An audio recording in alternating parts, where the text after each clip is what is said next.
अत्यादर शंख नहीं, ज्यादा आदर जो है शंका उत्पन्न करता है। चाणक्य वाला पाठ था कक्षा दशम का संस्कृत साहित्य में। तो भाई साहब मैं अब आप सोच रहे हो कि मैं क्या लिखता हूँ। पहली बात तो ये सुनो कि मैं नेतागिरी पे तो बिल्कुल नहीं लिखता सर। चश्मे वाले सर, बस आप बैठो, आपकी कुर्सी आपके लिए, भविष्य आप और मुख्यमंत्री आप ही बनोगा। लाइट चलगी, लाइट पर मुझे एक बात याद आई साहब कि दीदी आप, दीदी बहनों और दीदी आप मुझे सुनो ना, मैं ब्रांडेड पीस हूँ इस कवि सम्मेलन का, और मैं दक्षिण अफ्रीका के होनोलुलुलुलु प्रांत से लाया गया हूँ, और मुझे ढोया गया है 4 बड़े बड़े पेटियों में, और मुझे छोड़ा गया भुरानी मंडी के बस स्टैंड पे, और जैसे मुझे छोड़ा मैंने 4 आदमियों के बटके भर लिए।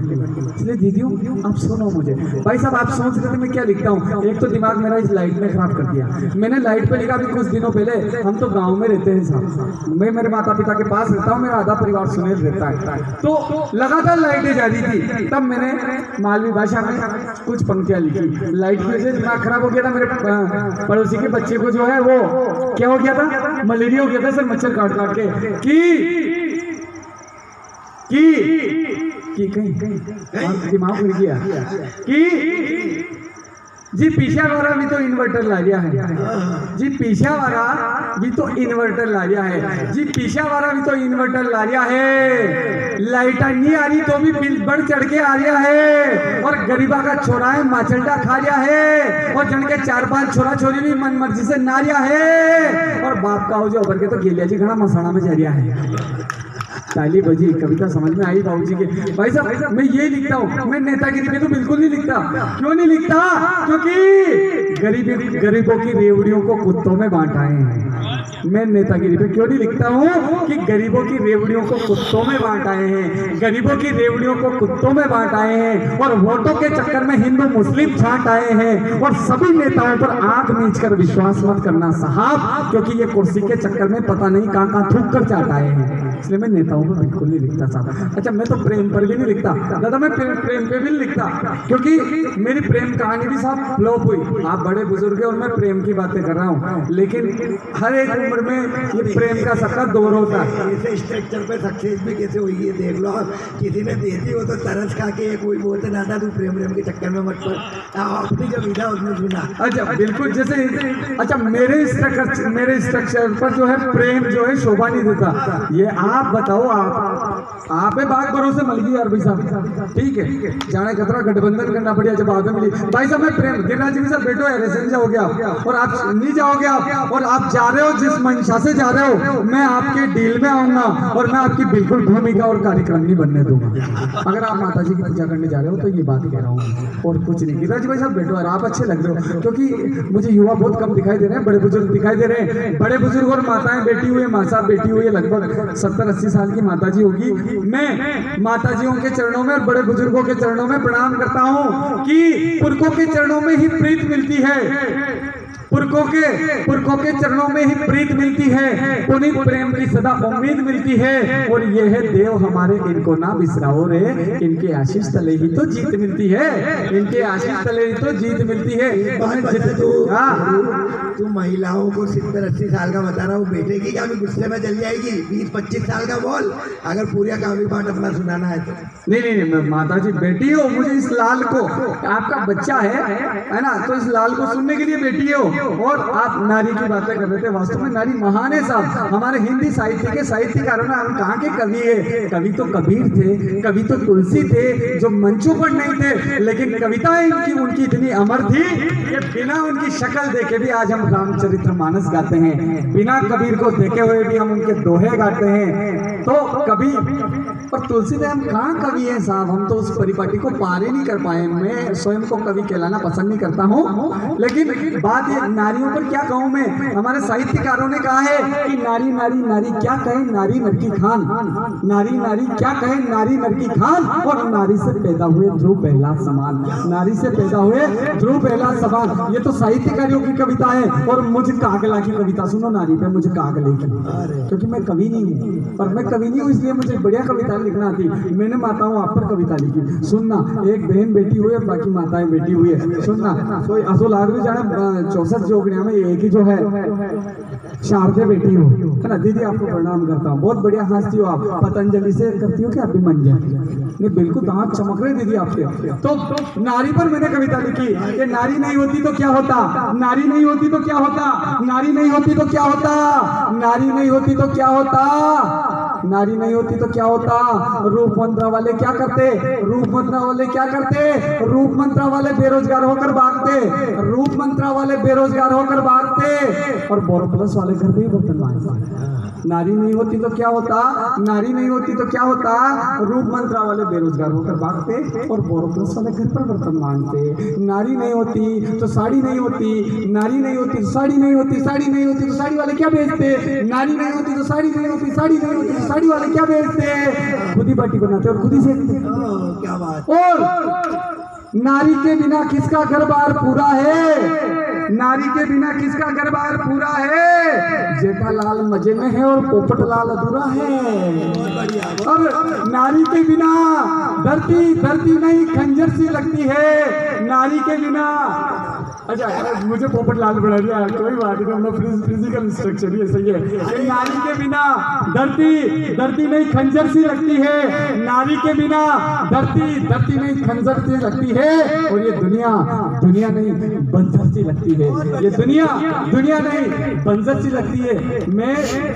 मेरे मोहल्ले में बेटा, मेरे मोहल्ले में एक आंटी जी यूँ कह रही बार बार यूँ कह रही है कि सर मैं थोड़ा बहुत पढ़ाने का काम कर लेता हूँ कि सर ये बच्चा मैं इसको ये कैसे भगत सिंह बनेगा, कैसे महाराणा प्रताप कैसे बनेगा, कैसे राजगुरु बनेगा, कैसे सुखदेव बनेगा सर, मैं इसको खिलाती भी हूँ पिलाती भी हूँ सर, ये तो पढ़ते पढ़ते सो जाता है। मैंने उनसे माता जी से पूछा, आप सुनना, मुझे पता है आप लोग कविता समझने वाले लोग हो, मजे वाले लोग नहीं हो आप लोग, जितने भी दीदी बेटी हुए सर बैठे हुए।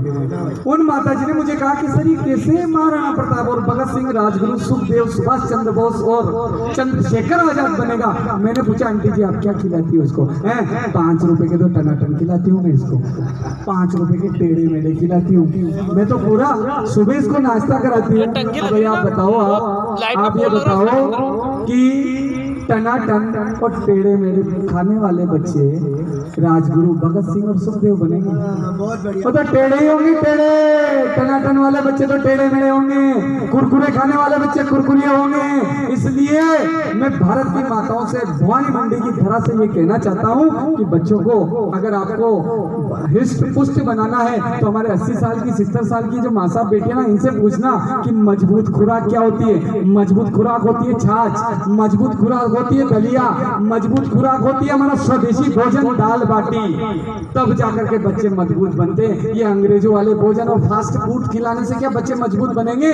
4 पंक्तियां रखता हूँ दादा कि तुम चने खिला देते तो राणा बन जाता हो, तुम चने, मेरे लिए ताली मत बजाना, केवल बाद में राणा जी के लिए ताली बजाना, कि चने खिला देते तो राणा बन जाता हो, तुम चने खिला देते तो राणा बन जाता हो, तुम छाछ पिला देते तो काना बन जाता हो, तुम चने खिला देते तो राणा बन जाता हो, तुम छाछ पिला देते तो काना बन जाता हो, और माँ शबरी जैसा प्यार भी मिल जाता उसको, दावे से कहता मर्यादा पुरुषोत्तम श्री रामा बन जाता हो, दावे से कहता मर्यादा पुरुषोत्तम श्री रामा बन जाता है। अरे यार टनाटन टेढ़े मेढ़े खिला रहे और कह रहे हैं बच्चे भगत सिंह सुखदेव राजगुरु बनेंगे। फास्ट फूड खिला रहे हैं मॉडर्न मम्मियाँ, शबरी जैसा प्रेम तो खत्म हो गया, मॉडर्न मम्मी आ गई, सेल्फी भी लेती है बच्चे के साथ, छोरो खाक में लटक रही, उन बाखों मुंडो करके सेल्फी ले रही। ऐसे मॉडर्न मम्मियों के बच्चे महाराणा प्रताप और भगत सिंह राजगुरु कदापि नहीं बनेंगे। इसलिए मेरा निवेदन है, देखो साहब आप जितने भी विद्वान साथी है, मैं उनको कविता नहीं सुना रहा, आपके चरणों में कविता रख रहा हूँ। माताएं या बेटी हुई शिक्षित माताएं, मैं आपके चरणों में रख रहा हूँ, आप सुनाने के काबिल नहीं हो, आप तो विद्वान लोग हो। मेरा ये कहना है आपके चरणों में जितनी भी नई पीढ़ी है उनको आप ये कहना, क्योंकि बहुत दौर बदल गया है भारत का, कि ढोलक पेटी तबला सब पुराने हो गए, ढोलक पेटी तबला सब पुराने हो गए, ढोलक पेटी तबला सब पुराने हो गए, और नन्हे नन्हे होठों पर नंगे नंगे गाने हो गए, नन्हे नन्हे होठों पर नंगे नंगे गाने हो गए। गंदे गंदे गाने आजकल के हमारे बच्चे गाते हैं और हम उनसे आशा करते हैं सुभाष चंद्र बोस और चंद्रशेखर आजाद और राजगुरु की कल्पना करते हैं, उनमें तो यो यो हनी सिंह बनेंगे, यो यो हनी सिंह बेंडे बावरे कहीं के साले।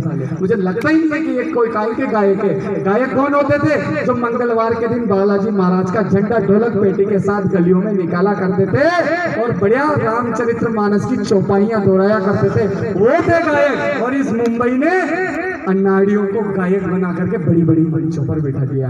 इसलिए मैं आपसे निवेदन करता हूँ कि गीता वाले होठों को हम गूगल में बैठे, गीता वाले जिन हाथों में गीता होनी चाहिए थी। भगत सिंह फांसी से पहले श्रीमद् भागवत गीता का पाठ कर रहे थे, हमने क्या दिया? ज्यादा पढ़े लिखे लोगों की वजह से ये समस्या आई है। मैंने एक कवि महोदय की कविता सुनी थी भाई साहब कि अनपढ़ यहाँ पढ़े लिखों सा काम कर रहे, अनपढ़ यहाँ पढ़े लिखों सा काम कर रहे और पढ़े लिखे इस देश को बदनाम कर रहे। ये गंदी पहचान ज्यादातर पढ़े लिखे लोग लाए और उन लोगों के बच्चे लाए जो देश के भविष्य की बातें करते हैं। उनके सिर फिरे छोरे जो है देश में विदेशों से गंदी रीतियां लाए। इसलिए कहना चाहता हूँ कि गीता वाले होठों को तुम गूगल दे बेटे, गीता वाले होठों को तुम गूगल दे बेटे और बंशी वाले होठों को तुम नूडल दे बेटे। क्या ये बरत धरा के फिर बरत बन पाएंगे? कहो मेरे राम दोबारा धरती पर कैसे आएंगे? कहो मेरे राम दोबारा धरती पर कैसे आएंगे? कोका कोला बियर को स्वाद बना डाला है, कोका कोला बियर को स्वाद बना डाला है और धरा के उपहारों को यहाँ खाक बना डाला है। कोका कोला बियर को स्वाद बना डाला है और धरा के उपहारों को यहाँ खाक बना डाला है। ऐसे गंदे हाथों से प्रभु कैसे भोग लगाएंगे? कहो मेरे राम दोबारा धरती पर कैसे आएंगे? कहो मेरे राम दोबारा धरती पर कैसे आएंगे? धरती को छलनी करके चांद की तैयारी है, धरती को छलनी करके चांद पे जा बेटे, धरती को छलनी करके चांद पे जा बेटे। हरी सब्जियां खूब दी थी भगवान ने लेकिन जीवों को खा बेटे, धरती को छलनी करके चांद पे जा बेटे, हरी सब्जियों को छोड़कर जीवों को खा बेटे। ऐसे गंदे मुंह से हम कैसे हरि गान गाएंगे? कहो मेरे राम दोबारा धरती पर कैसे आएंगे? कहो मेरे राम दोबारा धरती पर कैसे आएंगे? जिनकी नजरों में नंगे पल का जाला है, जिनकी नजरों में नंगे पल का जाला है, जिसने धर्मों में आग लगाने की ठाना है, वो पापी सदा धर्मों में आग लगाएंगे। कहो मेरे राम दोबारा धरती पर कैसे आएंगे? कहो मेरे राम दोबारा धरती पर कैसे आएंगे? और आगे सुनिएगा, मैं ये प्रश्नवाचक कविता नहीं देना चाहता आप लोगों को। कल से आप लोग कहोगे एक चुटकुलेबाज को बुला लिया था यार आप लोगों ने पढ़े लिखों के बीच में। मैं नहीं चाहता कि राजेश जी भाई साहब को ये बातें आप लोग कहें। सर ज्यादा तो नहीं हो रहा है, मैं बैठ जाऊंगा बिल्कुल। नहीं आप आदेशित कर देना, क्योंकि एक भैया आए हैं यहाँ पर काव्य पाठ करने के लिए और मैं नहीं चाहता किसी का नुकसान हो। आपके बीच में एक बंदा निखरने के लिए बैठा है अभी, और अगर हम जैसे लोग हमारे छोटे भाइयों की उंगलियां पकड़ के उनको जो है आगे नहीं पहुंचाएंगे, उनकी टांगे खींचेंगे, तो ऐसी प्रतिभाएं कैसे देश में अपना नाम रोशन करेगी? तो भैया का नाम मैं अभी लूंगा, लेकिन ये तो प्रश्नवाचक कविता थी कि कहो मेरे राम दोबारा धरती पर कैसे आएंगे। अब राम दोबारा धरती पर कैसे आएंगे उसका एक छोटा सा समाधान इस छोटे से मुंह से आप विद्वानों के चरणों में रखा जा रहा है। आपको कविता नहीं सुना रहा, मैं आपके चरणों में रख रहा हूँ, क्योंकि आप लोग मेरे से ज्यादा डिग्रीधारी लोग यहाँ बैठे हैं। कि मन की शुद्धता हो तो सर्वेश्वर को दास बना सकते हम, मन की शुद्धता हो तो सर्वेश्वर को दास बना सकते हम, और सीता सी पवित्रता हो तो तिनके को तलवार बना सकते हम। मन की शुद्धता हो तो सर्वेश्वर को दास बना सकते हम, सीता सी पवित्रता हो तो तिनके को तलवार बना सकते हम। और गर्म मंत्रों का शुद्ध जाप करें, गर्म मंत्रों का शुद्ध जाप करें तो जैसे जामवन जिसने जगाया वैसे कण-कण में श्री हनुमान जगा सकते हम, कण-कण में श्री हनुमान जगा सकते हैं हम। इसलिए मैं यही लिखता हूँ साहब। आप सोच रहे होंगे मैं क्या लिखता हूँ, मैंने पहले भी कहा था मैं प्रेम मोहब्बत की बातें लिखता। इन्होंने कहा कि प्रेम में से भी तुझे सूट नहीं करता। भाई साहब मैंने प्रेम मोहब्बत पर, अच्छा आप आपकी भूमिका बना के आ गए, आप शादी हो गई है आपकी? अच्छा उन्हें चौकी होने गई। भारत में घना बच्चा है शादी जना कहीं चौक को नहीं। भाई साहब मैं प्रेम मोहब्बत की बातें क्यों नहीं लिखता? मैंने प्रयोग किया, अपनी उम्र में सब प्रयोग करते हैं, मैंने भी प्रयोग किया कि मतवाली कोई लाल चुनरिया से लेस थी, मतवाली कोई लाल चुनरिया से लेस थी, मतवाली कोई लाल चुनरिया से लेस थी, चेहरा नहीं दिखने से पहुंची दिल पर ठेस थी, और घूंघट खोल कर देखा तो पूरा हिल गया यारो, वो और कोई नहीं अरुण दादा की काली बेस थी। ये मोहब्बत का दुष्परिणाम है भाई साहब। इसलिए मैं मोहब्बत पर कविताएं नहीं लिखता।